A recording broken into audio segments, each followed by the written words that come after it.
Hello student. कल हम बात कर रहे थे विकास के आयाम के बारे में, जहाँ पे मैं आपको आयाम क्लियर करवा चुकी थी। हम सारे विकास वाले आयाम को क्लियर कर रहे थे, तो यहाँ पे 2 पॉइंट क्लियर हो चुके थे आई थिंक। उसमें हमारी जो पूर्णावस्था थी और हमारी शैशवावस्था थी वो हम कर चुके थे। अब थर्ड वन की चलते हैं। हमारी थर्ड है बाल्यावस्था। बाल्यावस्था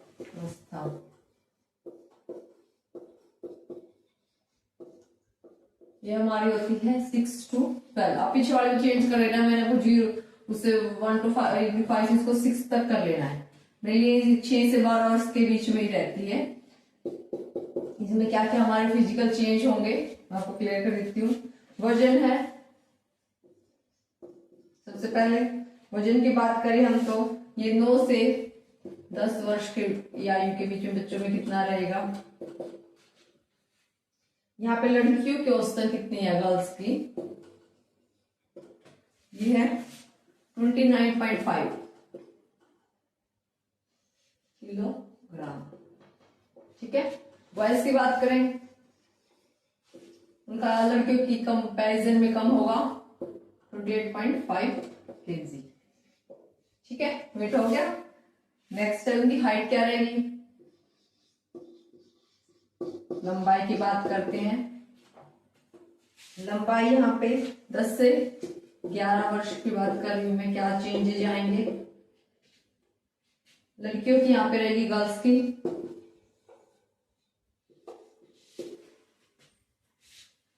128 सेंटीमीटर के आसपास और बॉयज की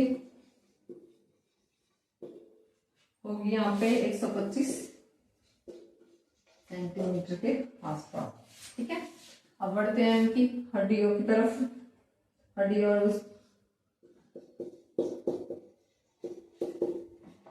यहाँ पे हड्डियों की संख्या कितनी हो जाएगी,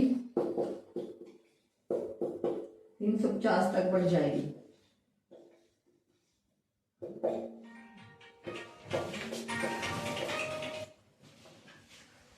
और दांतों की संख्या हो जाएगी 32।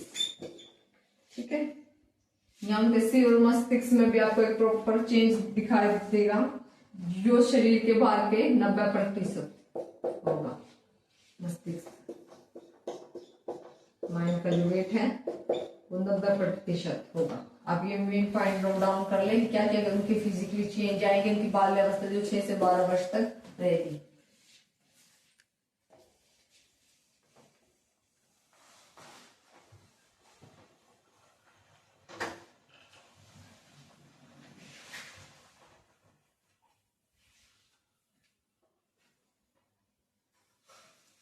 नेक्स्ट अवस्था की तरफ बढ़ते हैं। नेक्स्ट अवस्था हमारी किशोर अवस्था।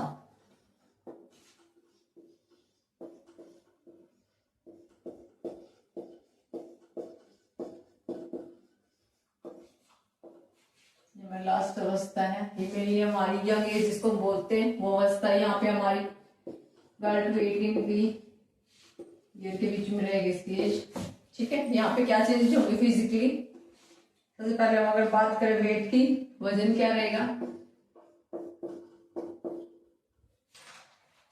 यहाँ पे वेट तेजी से बढ़ेगा, इंक्रीज किया, कोई प्रॉपर एस्टिमेशन नहीं लगा सकते। कुछ बच्चों वैसे ये है कि इंप्रूवमेंट ज्यादा फास्टली होगी, डिपेंड करता है कि बच्चे किन्हीं बच्चों का ज्यादा भी ग्रो कर जाएगा कि कम भी हो, लेकिन जो भी इंप्रूवमेंट होगी वेट में वो ज्यादा तेजी से बढ़ेगा। इसको कह सकते हैं तेजी से बढ़ेगा।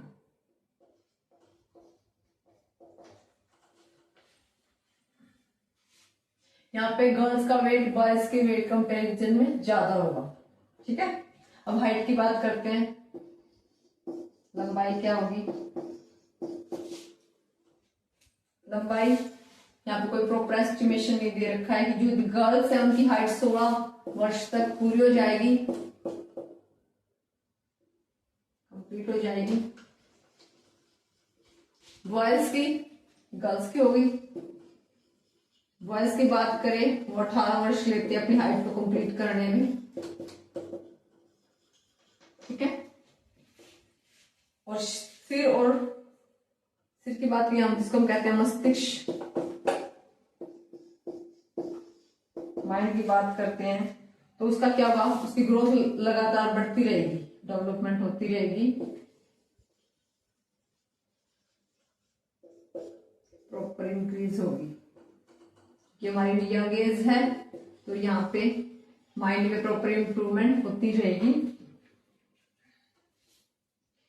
प्रॉपर इसका विकास किस एज में होगा, जिसको बोलेंगे प्रॉपर डेवलपमेंट, ये 15 से 17 के बीच में लगभग कंप्लीटली हो ही जाएगी। इंक्रीजमेंट होती रहेगी 15 से 17 साल के बीच में, ज्यादा परफेक्ट इसके अंदर इंप्रूवमेंट आएगी।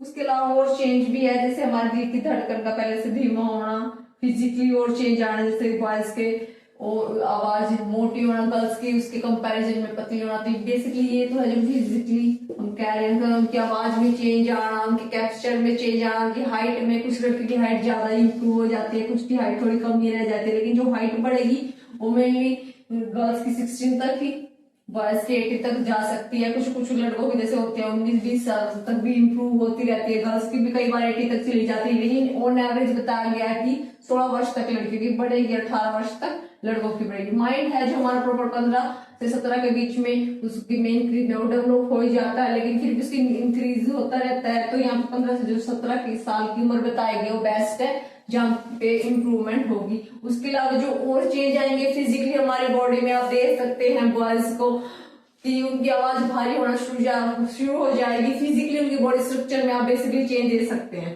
तो ये पॉइंट भी शायद क्लियर हो गया होगा। हमारे एज यहाँ पे किशोरावस्था में क्या होगी, 12 से 18 वर्ष। प्लीज आप इसको नोट डाउन कर ले ताकि हम नेक्स्ट पॉइंट की ओर बढ़े। लिखिए, कोई भी अब तक तो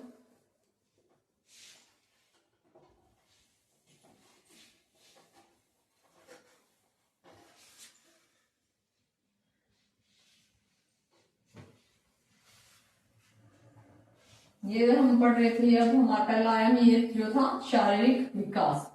अब नेक्स्ट आयाम को मैं एक्सप्लेन करूंगी कि किस एज में ये इस आयाम में क्या क्या चेंजेस आएंगे, क्या क्या इंप्रूवमेंट होगी, क्या क्या अलग से दिखाई देगा कौन सी अवस्था में। तो नेक्स्ट है हमारा मानसिक विकास।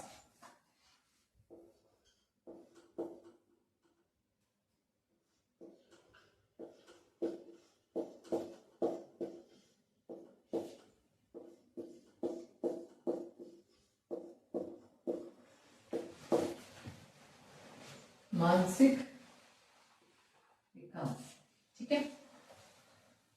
यहाँ पे मानसिक विकास की बात चल रही है, तो इसमें आप इस विकास को अलग अलग अवस्था में, अलग अलग स्टेज पे मैं एक्सप्लेन करने से पहले मैं आपको बता देती हूँ। इसमें 4 पॉइंट मेन है जो अलग अलग स्टेज में अलग अलग तरीके से हम एक्सप्लेन करेंगे। तो सबसे पहले इसका फर्स्ट पॉइंट है, इसमें होगा पॉइंट नंबर 1, संवेदना।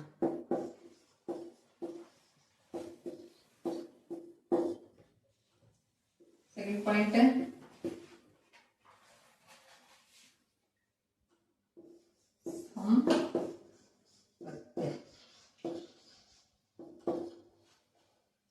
थर्ड है ये पॉइंट जिसको बोलते हैं स्मरण शक्ति।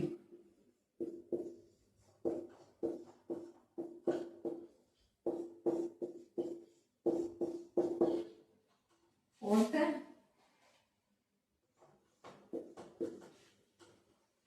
समस्या समाधान की योग्यता।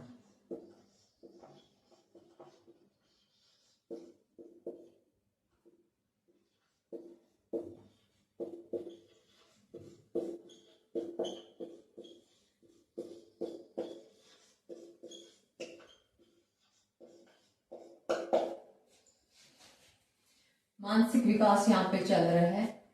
क्यों? बच्चे की मानसिक विकास के अंदर सबसे पहले हम क्या डिस्कस करेंगे, इसकी संवेदना। संवेदना क्या होती है? सेंसेशन, किसी भी चीज को टच करने से हमें क्या फीलिंग आ रही है किसी बारे, जैसे कि हमारे मेनली क्या क्या संवेदना में पार्ट करेंगे, जैसे जिससे हम दूसरी चीज से कनेक्ट होते हैं। हमारी आईज होगी, क्या क्या आएंगे इसमें, हमारी आंख जिससे हम देखते हैं, नाक जिससे हम किसी चीज को स्मेल करते हैं, ठीक है, जीभ जिससे हम टेस्ट बताते हैं, हमारे कान और कोई पॉइंट तो नहीं रह गया। और फाइनल लास्ट क्या हमारी इंपॉर्टेंट है जो सबसे, तो चार इसका होता है स्किन। ठीक है, ये संवेदना के अंदर आ जाएंगे। इन 5 चीजों से मिलकर हमें किसी भी चीज के हम फील कर सकते हैं। जैसे किसी भी बच्चे का बर्थ होता है, पहले वो आई से देखना शुरू करेगा, उसके बाद वो नाक से किसी चीज का स्मेल को स्टार्ट करेगा कि किसी स्मेल है या उसको अच्छी स्मेल आ रही है, बुरी स्मेल। जीभ से वो टच करके उसका टेस्ट का बताएगा, कान से वो सुनेगा किसी आवाज को, साउंड पे अपना रिएक्शन देगा, स्किन से उसकी टच को कैसे फील कर रहा है, किसी चीज को टच करके उसको फीलिंग कैसी आ रही है, लव वाली केयर वाली फीलिंग आ रही है, अच्छा टच है बुरा टच है। तो मेन ये संवेदना के अंदर हमें उसकी मेंटली उसकी बात डेवलपमेंट की बात चल रही है, तो मानसिक विकास की यहाँ पे बात करें तो संवेदना के अंदर आएगा कि हम इन सब चीजों से जो भी हमें फील हो रहा है उस पर बच्चा क्या किस तरह रिएक्ट कर रहा है, कि टेस्ट को किस तरह रिएक्शन बता रहा है, उसके आईज के कॉन्टेक्ट कैसा है, जीभ के साथ नाक के साथ स्मेल करके कैसा लग रहा है, किसी बात को किस तरह सुन रहा है। तो इन चीजों से उसके हमारे माइंड की हम बात करेंगे। तो ठीक है, नेक्स्ट पॉइंट के ऊपर क्लियर हो गया हमारा संवेदना में क्या गई, कि इन चीजों से जो फील करके बच्चा जो भी रिएक्शन दे रहा है वही होगी हमारी संवेदना, किस चीज के प्रति उसका क्या अट्रैक्शन रहेगा। ठीक है, मतलब इन चीजों से उसको जो भी उसका एक्सपीरियंस रहा है, नाक से जीभ से कान से, वो इसके अंदर अपने एक्सपीरियंस को एक्सप्लेन करेगा। नेक्स्ट पॉइंट के ऊपर संप्रत्यय, ये क्या हो गया, ये हो गया कॉन्सेप्चुअल। कॉन्सेप्चुअल में आप कहेंगे कि किसी बच्चे ने किसी चीज को देखा, उसके बारे में उसका रिएक्शन क्या रहा। जैसे कि कुछ बच्चे हैं किसी प्लेस पे गए, किसी रिलेटिव के यहाँ गए, वहां पे उन्होंने देखा, बैठे, किसी के साथ उन्होंने बातें की, तो उसके बारे में उसने अपनी इमेजिनेशन क्या बनाई, अपनी राय क्या दी। जैसे हम कई बार बच्चों को जब धीरे धीरे समझना शुरू करते हैं, बातों को पहचानना शुरू करते हैं, और जाके एनवायरमेंट के साथ घुलते मिलते हैं, कि उससे फिर पूछा जाए कि बच्चे बेटे वहां पे दोबारा चलेगा, तो अगर उसको वहां पे अच्छा एनवायरमेंट मिला है, उसने अपने आप दिमाग में सोच लिया कि वो अच्छा था, तो वो क्या बोलेगा, हाँ मम्मी मुझे दोबारा वहीं पे चलना है, अच्छे थे लोग। तो वो अपनी राय बना लेता है किसी भी कॉन्सेप्ट को लेके, वो वहां पे बुरा हुआ, वो चीज बुरी थी, या कोई उसका एक्सपीरियंस हो गया कि बच्चा किसी ऐसी चीज को टच कर रहा है घर पे जो उसके लिए ठीक नहीं है। जैसे कई बार इलेक्ट्रिसिटी रिलेटेड किसी चीज को टच कर दे, उसको थोड़ा बहुत करंट का वायर से कुछ थोड़ा बहुत लग गया, तो दोबारा उसको टच नहीं करेगा, उसने सोच लिया कि ये चीज उसके लिए हार्मफुल है। तो ये चीज है कि किसी भी चीज के बारे में बच्चा अपने एक्सपीरियंस से, उसने जो फील किया, उसने महसूस किया, उसने एक्सपीरियंस लिया उस चीज से, जो उसकी राय बनती है ना, वो संप्रत्यय कहलाता है। कि उसमें कि बच्चे ने धीरे धीरे इसके हिसाब से उसकी चीज के बारे में सीखा और उसके बारे में एक्सपीरियंस किया और अपनी राय दी। ठीक है, ये भी आप क्लियर हो गया कि बच्चा किसी जगह ऐसी किसी वस्तु से जो भी अपना एक्सपीरियंस लेके उसके बारे में अपनी राय दे रहा है, उसके अनुभव के हिसाब से क्या उसका एक्सपीरियंस रहा उस चीज को लेके, तो वो हमारा हो गया संप्रत्यय। नेक्स्ट पॉइंट की तरफ बढ़ते ही है स्मरण शक्ति, यानी इसको कितना वो रिमाइंड रख सकता है, रिकोलेक्शन। ठीक है, कि किसी चीज को लेकर बच्चे को कितनी बार अगर कोई इंसिडेंट बच्चे के साथ हो जाए कि हम कुछ बात बोल ले, तो किस एज में आके बच्चा कितना याद रख पा रहा है, किस वो कौन सा लेवल है जहाँ पे बच्चे की जो ये याद रखने की, किस चीज को याद रखना कितने ज्यादा ये है उसके अंदर ये पावर। तो ये स्मरण शक्ति की बात हम कर रहे हैं कि जैसे कि हमने किसी बच्चे को बोला कि बेटा हम कल ये काम करेंगे। कुछ बच्चे हमने जैसे बहलाने के लिए बोलते हैं कि उसको खिलौना दिलाना है, बेटा आज नहीं हम तुझे कल दिला देंगे। लेकिन कुछ बच्चे हैं कि आप देखोगे सवेरे ही होते बोले मम्मी मुझे चलो मार्केट लेके चलो, आपने कल ही मुझे प्रॉमिस किया था कि मुझे खेल दिलाओगे। ठीक है, लेकिन कुछ बच्चे देखोगे आपने ही मम्मी ने एक टाइम में बोल दिया कि ठीक है नहीं दिलाएंगे, लेकिन नेक्स्ट डे क्या होगा, फिर दिला देंगे, नेक्स्ट डे बच्चा भूल जाएगा, वो अपना वही रूटीन से काम करना शुरू कर देगा। उसको भी ये रिमाइंड रहता नहीं कि उसको उसने कल क्या उसकी मम्मी ने प्रॉमिस किया था। तो यहाँ पे उसकी बात है कि किस एज में आके बच्चों को प्रॉपर याद रहना शुरू किया कि इसको ये चाहिए था, ये प्रॉमिस हुआ था, कि इसकी ये स्मरण शक्ति कितनी स्ट्रोंग हो गई है। ठीक है, आई थिंक इसी पॉइंट भी आपका क्लियर हो गया होगा। बाकी मैं आपको एक्सप्लेन कर दूंगी कि कौन से स्टेज में बच्चों की कितनी पावर है। फोर्थ पॉइंट है समस्या समाधान की योग्यता। जैसे बच्चे हैं धीरे धीरे इम्प्रूव कर रहे हैं, तो उसमें कोई भी प्रॉब्लम उनके सामने फेस कर रहे हैं, देखिए उन्होंने प्रॉब्लम खुद से कोशिश करेंगे। पहले तो आप देखेंगे कि पहले बच्चा तो धीरे धीरे क्या हुआ, छोटी एज में कुछ लगा उसको रोना शुरू कर देगा, कुछ उस पर रिएक्शन नहीं करेगा। जैसे जैसे उसकी एज ग्रो करती जाएगी वो क्या करेगा, कोई खेल उसने खुद से ही तोड़ दिया उसको फिर जोड़ने की कोशिश करता है। कुछ उसके साथ इंसिडेंट हो गया तो उसको देखेगा कि क्यों हुआ, उसको सोचने की कोशिश करता है कि एक ही उसने सामने कोई भी प्रॉब्लम आई उसने उसको फेस किया और उसको फिर उसने उसको सोल्व करने की जो कोशिश की, उसकी योग्यता किस तरह सोल्व किया गया, कोशिश किया किस तरह किया, तो वो रिएक्शन उसका किस एज में किस तरह रहेगा।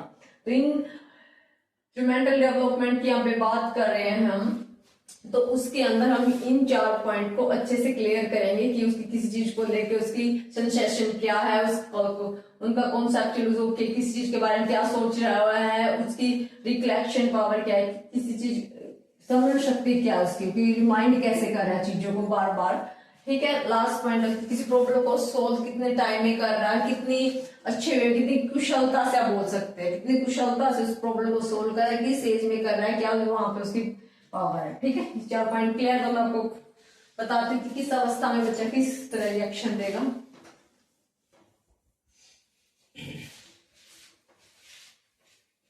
इनके मीनिंग शायद आपको क्लियर हो गई। संवेदना क्या है, संप्रत्यय क्या है, स्मरण शक्ति क्या है, 4 पॉइंट आई थिंक आपको क्लियर हो गए। तो इनका हर एक अवस्था में डिस्कशन नेक्स्ट क्लास में करेंगे।